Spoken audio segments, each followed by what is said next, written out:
आप लोगों ने रास लीला की मंगल कथा को श्रवण किया। जो सुखदेव जी कहते हैं, परीक्षित, रास लीला की कथा बड़ी ही पावन और बहुत पवित्र है। एक रास लीला और दूसरे गोपी चीर हरण। भागवत महापुराण में इन दो कथाओं पे बड़ी व्यंग्यता की गई है, लेकिन नहीं, इन कथाओं के समान कोई कथा नहीं है। इतनी पावन और पवित्र कथाएं हैं, क्योंकि ब्रह्म कोई कामी नहीं होता, वो तो निराकार है, वो तो ब्रह्म है, ईश्वर अंश जीव अविनाशी, चेतन अमल सहज सुख राशि।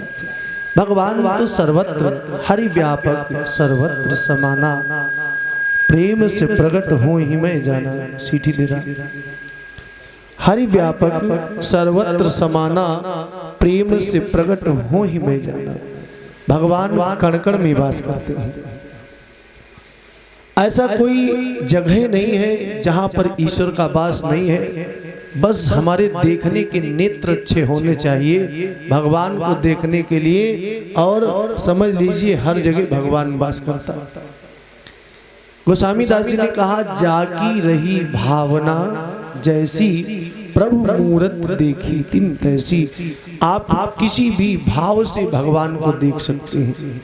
क्रोध भाव में अगर दिखेंगे तो भगवान भी तुम्हें क्रोध भाव में मिलेंगे, और मधुर भाव से अगर भगवान को बुलाएंगे तो भगवान भी उसी भाव से आपके यहाँ चले आएंगे। ऐसा श्री सुखदेव जी महाराज राजा परीक्षित से कहते हैं, ऐसा सुंदर रास लीला का प्रसंग हुआ, जिस रास लीला को देखने के लिए भगवान शंकर भी गोपी का स्वरूप बना करके आए। प्रेम से बोलो शंकर भगवान की। इतनी मधुर भगवान की मंगल कथा है, जो भगवान शंकर ने गोपी का स्वरूप बनाया। उनको भी रास लीला देखना अच्छा लगा। तो श्री सुखदेव जी कहते हैं, राजन, अब इधर रास लीला की कथा को विश्राम दिया गया, और विश्राम देने के बाद एक संत है जिनका नाम है नारद। मैं आपको कई बार बता चुका हूं, नारद जी जो है, नारम ज्ञानम ददाति इति नारदा, जो अज्ञान का खंडन करे, ज्ञान का प्रकाश करे, वही नारद है। लड़ाई झगड़ा करवाने वाले नारद नहीं होते। जो हमको अंधकार से निकाल दे, हम कुमार्ग पर चल रहे हों, उस रास्ता से खींच करके हमको कोई अच्छे मार्ग पर ले जाए, तो समझ लीजिए इसने नारद के पद का काम किया है। और जीवन में ऐसे बहुत ज्यादा लोग नहीं होते। देवऋषि नारद जी कहने लगे, आए तो हैं, लेकिन एक बात बताओ, तुम तो हमें लग रहा है बहुत कुछ ऐसे लग रहे, गुस्से में बैठे हो, मुरझाई जैसी आई हो, क्या बात है, इतना चिंतित क्यों हो? देवऋषि नारद इतना चिंतित क्यों हो? कंस कहने लगा, क्या बताऊं प्रभु, कुछ बताया नहीं जा सकता। मैंने न जाने कितने दैत्यों को कन्हैया को मारने के लिए भेजा, पूतना को भेजा, सक्टासुर को भेजा, अघासुर को भेजा, बकासुर को भेजा, तृणावर्त को भेजा, धेनुकासुर को भेजा, वृत्तासुर को भेजा, केसी नामक राक्षस भेजा। जितने भी हमारे यहाँ पर दैत्य थे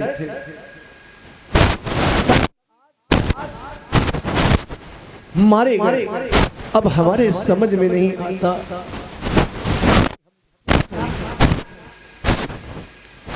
कैसे आखिर कंस को मारे, कैसे, कोई विकल्प समझ में नहीं आया।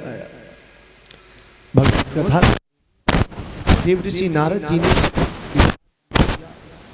कंस सोचता तो ठीक है भगवान की, हाँ कैसे मारे, कन्हैया को मारना कोई आसान बात है? बताओ, एक ब्रह्म को मारना, ब्रह्म सत्यम जगत मिथ्या। नारद जी दिमाग लगाने लगे, कंस सोचता तो ठीक ही है, भगवान को कैसे मारा जाए। लेकिन नारद जी ने सोचा भगवान को नहीं बल्कि कंस को कैसे मारा जाए। अब नारद जी बदल गए, भगवान को कौन मार सकता है? ब्रह्म सत्यम जगत मिथ्या। अगर दुनिया की कोई चीज बनी है हमारे आपके घर में है, चाहे वो मकान हो, चाहे वो परिवार हो, चाहे पति हो, चाहे पत्नी हो, A to Z, कोई अगर ऐसी चीज है तो वो एक दिन नहीं रहेगी, क्योंकि संसार ये नाशवान है। जो यहाँ जन्म लेता है उसका एक दिन अंत जरूर होगा। नारद जी मन में विचार करने लगे, कंस तू कन्हैया को मारना चाहता है, लेकिन कन्हैया तो ब्रह्म है, उसको तो नहीं मारा जा सकता। लेकिन नारद मन में विचार करने लगे, तेरी मौत कैसे होगी? प्रेम से बोलो गोविंद भगवान की। अब नारद जी विचार कर रहे हैं। नारद जी ने कहा, देखो एक बात बताएं,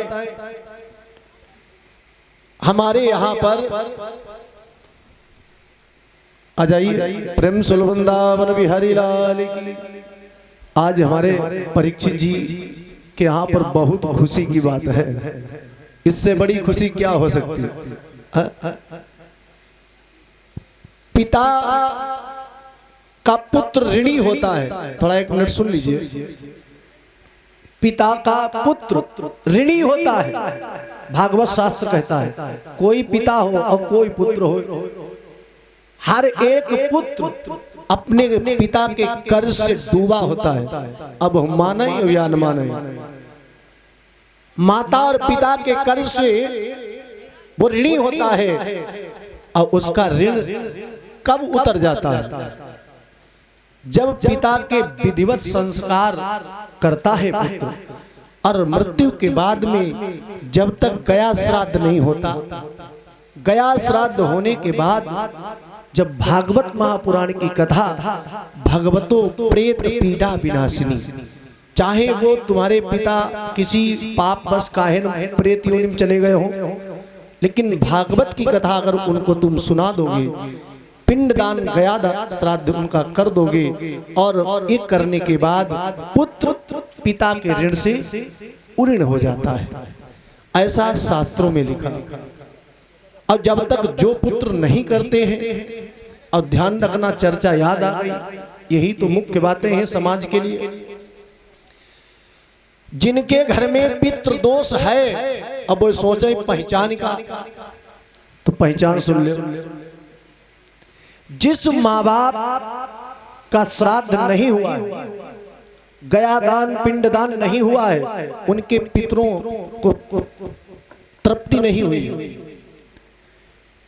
उनके यहाँ पर पितृदोष जरूर होगा। अब वे माने और चाहे न माने। कैसे हुई पहचान? नंबर 1, जिस समय भोजन बनता है घर में, अजय माताएं कोई भोजन बाल जानबूझ थोड़ा डाल देती, इनको अपनी रसोई की इज्जत रखनी होती है, नहीं डाल लेती जानबूझ करके। लेकिन भोजन में बारंबार जब बाल निकलता है, थाली में बाल निकलना अपशगुन होता है, तो समझ लो पितृ दोष नजदीक आ रहा है। पहली पहचान। दूसरी पहचान, जब आपस में पिता पुत्र में झगड़ा होना प्रारंभ हो जाए, व्यर्थ की बातें होने लगे, जरा जरा बात पर झंझट होना शुरू हो जाए, कोई किसी बात को मानने के लिए तैयार न हो, तो समझ लीजिए हमारे घर में पितृदोष है। तीसरी मेन बात, भागवत महापुराण को जब विधिवत पढ़ोगे तो मालूम होगा भागवत क्या चीज है। वाद कुछ तो भागवत कुछ रही नहीं, अब भागवत हो गई नौटंकी। भागवत को व्यास जी ने कहा हर एक प्राणी नहीं सुन सकता, लिखा है भाग्योदयेन बहुजन्म समर्जितेन। एक जन्म की पूर्ण नहीं, बहुत से जन्मों की जब पूर्ण उदय होती है तब प्राणी को भागवत सुनने का अवसर मिलता है। तीसरी पहचान यह है, अगर तुम्हारे घर में पितृ दोष है और पितरों की तृप्ति नहीं हुई है तो संतति में समस्या आएगी, संतान होने में समस्या आती है, और परिवार की वृद्धि जब ही होती है जब हमारे पितृ और पूर्वज संतुष्ट रहते हैं उनको तर्पण कराया जाता है, और जब तक नहीं गया करते हो तब तक कम से कम उनको जल देते रहो, उनका श्राद्ध करते रहो, और शाम को 15 दिन उनके नाम की पीपल के पास आरती करते रहो। पितृ 3 तरीका से भोजन लेते हैं, ब्राह्मण के द्वारा, गौ के द्वारा और अग्नि के द्वारा। 3 तरीका से पितृ आहुतियां लेते हैं। भगवत कथा के प्रेमियों, तो बड़े भाग्य की बात है कि आज हम सब लोग मिलकर के महाराज परीक्षित के माध्यम से न जाने कितने हम सब भाई एकत्रित होकर के भगवान की कथा सुन रहे हैं, तो हमारे भी पितृ हम लोगों से प्रसन्न जरूर होंगे। प्रेम सुन वृंदावन बिहारी लाल की जय। और ये विशेष आज कार्य किया है हमारे यहाँ परीक्षित जी ने, जो लवली कैसेट लखनऊ से इन लोगों को बुलवाया, और आप सबका वीडियो बन जाएगा सदा सदा के लिए, आप लोग देश विदेशों में देखे जाएंगे। प्रेम सुनो वृंदावन बिहारी लाल की। हाँ, हमारे भी साथी वहीं से आए हैं, थोड़ा विलंब हो गया, अब समय की सीमा है, क्योंकि आ जाए अगर तो कार्यक्रम विशेष अच्छा प्रारंभ हो जाए। प्रेम सुनो बांके बिहारी लाल की जय, श्री सद्गुरुदेव भगवान की जय।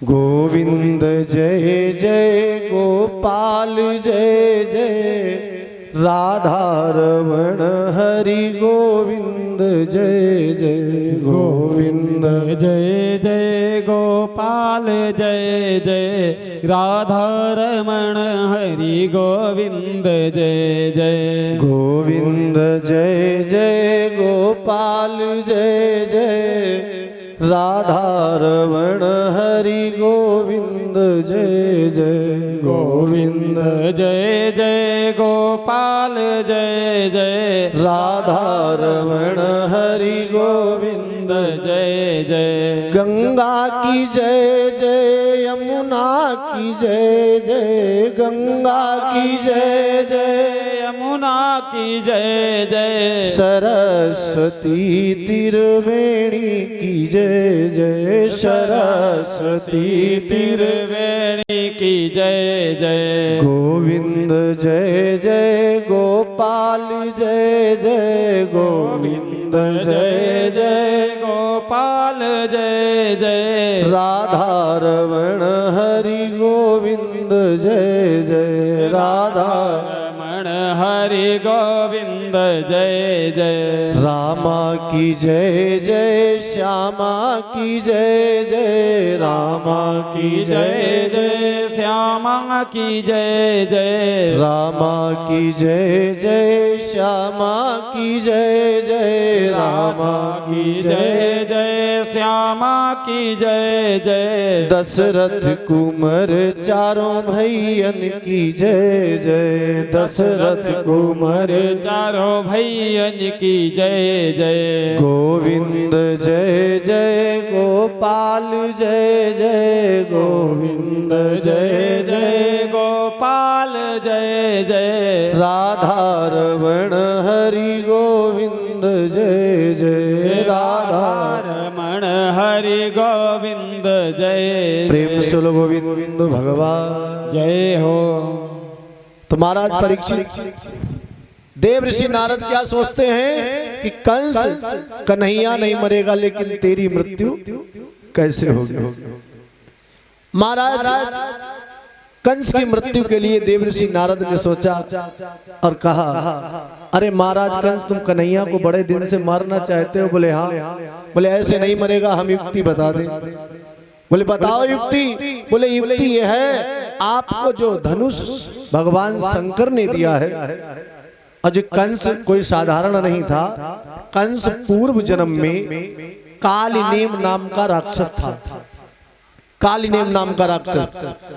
एक बार इसने भगवान परशुराम को महेंद्रगिरि पर्वत समेत, वो ऊपर तपस्या कर रहे थे, और जो कंस पहुंच गया, इसने महेंद्रगिरि पर्वत समेत परशुराम जी का उठाए लो। अब समझो कितनो बलशाली हुई, बोलो गोविंद भगवान की। महेंद्रगिरी पर्वत समेत कंस ने उस परशुराम जी को उठा लिया और ऐसे पकड़ के जैसे लट्टू ना नचाओ जाए वैसे नचाए दो, बोलो गोविंद भगवान की। परशुराम जी की तपस्या चल रही थी। परशुराम जी का एगो क्रोध कि ऐसा कौन बलवान है जिसने हमको नचा दिया, ऐसा कौन बलवान है। और जब इसने देखा परशुराम जी क्रोधित, तो जो हाथ जोड़ी खड़ो हो के महाराज जान थोड़ा उठाओ, धोखा उठाए लो, बोलो गोविंद भगवान। इतना बलशाली है कंस। उसको मारने के लिए नारद जी ने सोचा, कहा कि आप ऐसा करो जो तुमको धनुष शिव जी ने दिया है, उस धनुष को आप यज्ञ धनुष यज्ञ रचाए दो, हर जगह खूब मेला लगवाओ, चारों तरफ माँ सब सजा दीजिए मथुरा को चारों तरफ से। अब वहां निमंत्रण दो, वृंदावन में भी नंद बाबा को और बलराम कृष्ण को भी बुलाओ, और जब तुम्हारे घर पर आ जाए तब चौगिद्दित घेर मान लो, बोलो गोविंद भगवान की। हाँ कि जा सबसे बढ़िया युक्ति तुम्हें कौन जाइए नहीं पड़ी। अच्छा भगवत कथा के प्रेमियों, इस प्रकार देवर्षि नारद की बात को सुनकर के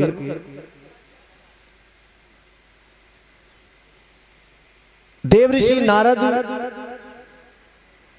की बात को सुनकर के ये सब लोग, कंस का परिवार पूरा तैयार हो गया कि ठीक है ऐसा ही हो। नारद जी ने सही रास्ता बताई, क्योंकि मैं निवेदन कर रहा था कि नारद का मतलब है नारम ज्ञानम ददाति इति नारदा। सदा सोचते रहते हैं कि किस प्रकार किस प्राणी का कल्याण होगा। ये नारद जी का तरीका है। नारद जी ने बताया, कंस की बात जब बिल्कुल सीधे समझ में आई गई, कहे बोलता फिर घर में आई जाइए, फिर मारने में कितना टाइम लगेगा, चाहे जैसे मार लो। इतने भारी भारी दैत्य उसके पास, चाणूर मुष्टि को न जाने, कुबड़िया पीड़ हाथी कितनी सेना, जिधर नजर उठाई दे जब परशुराम तरीके महेंद्र गिर नचाए दो, फिर बलराम अपने कृष्ण घर में मरिए में कितनी देर, बोलो गोविंद भगवान की। हाँ कंस समझ में आओ कि जहावा सबसे अच्छी है, आईमा इससे अच्छा तरीका कोई है ही नहीं। चारों तरफ ऐलान कर दिया गया, कार्तिक कृष्ण चतुर्दशी को धनुष महोत्सव होगा, आप सब लोग आमंत्रित हैं। खूब बड़ी बड़ी चिट्ठी और कार्ड छप जान लगे। जैसे हमारे यहाँ भागवत भाई परीक्षित जी ने कम से कम 15 दिन पहले ही कार्ड बटी शुरू करे, बोलो गोविंद भगवान की। अब कार्यक्रम हो रहा है, अब वो सोचा भला जगह ना निमंत्रण पहुंचो, होना पहुंच जाए वो चाहिए, बोलो गोविंद भगवान की। जाना भी चाहिए और निमंत्रण भी देना चाहिए, क्योंकि धर्म का कार्य एक का नहीं होता है, सबको एकत्रित कराओ अब फिर उस कार्य को करो तो उसका आनंद कुछ और होता है और धर्म की रक्षा होती है। भागवत महापुराण में कहा, धर्मो रक्षति रक्षिता, और धर्म की रक्षा एक जनों तो करना है। हम धर्म की रक्षा करें, तुम उठा के तखत नीचे डाल दो, कहा जाई। यानी सभी का सहयोग होगा तभी धर्म की रक्षा हो सकती है। प्रेम सुल वृंदावन बिहारी लाल की, श्री सद्गुरुदेव भगवान की, गोविंद भगवान की। तो इस प्रकार देवर्षि नारद जी ने जब उसे बताया तो समझ में बात आ गई। कहा कि ऐसा करो, अब नंद बाबा के लिए ये पत्र कौन लेकर के जाएगा। तुरंत मंत्री लोग आए गए, पत्र लिखन लगे। लिखो भाई, पत्र लिखना प्रारंभ हो गया। नंद बाबा के लिए सीधे संदेशा भेज दिया गया कि नंद बाबा कार्तिक कृष्ण चतुर्दशी को धनुष यज्ञ होगा, आप सादर आमंत्रित हैं। अब कमल के पुष्प तुम लेके आइयो। हाँ, और बलराम कृष्ण और दामा मनसुका सुदामा पूरे सखाओं के साथ में आना। इधर श्री सुखदेव जी कहते हैं, राजन परीक्षित, जब पत्र लिख गया। अब कंस विचार करता है कि आखिर भेजें तो कहीं का भेजें, जो पत्र कौन लेकर के जाएगा। तो नंद बाबा के ही चचेरे भाई कंस के पास में काम करते हैं, उनका नाम है अक्रूर। अक्रूर को बुलवाया, कहा तुम चले जाओ वृंदावन में, तुम्हारी ज्यादा जान पहचान और तुम्हारा तो घर ही है। वैसे तो कृष्ण बलराम आएगा नहीं, अपरिचित आदमी भेज दियो, कोई जाई नहीं जाएगा। बोलो गोविंद भगवान। चले परिचित नहीं होगा तले नहीं जाएगा। बोले अक्रूर को भेजो, अक्रूर को भेजो, इसका वहां घर भी है, परिवार भी है, इसलिए इसके बुलाने से आ जाएंगे। अक्रूर से कहा कि ठीक है भाई। अक्रूर महाराज बुलाए गए, आए गए अक्रूर। और जब जैसे ही अक्रूर महाराज आए तो हुआ क्या, भगवत कथा के प्रेमियों, अक्रूर ने कहा प्रेम सुनो गोविंद भगवान।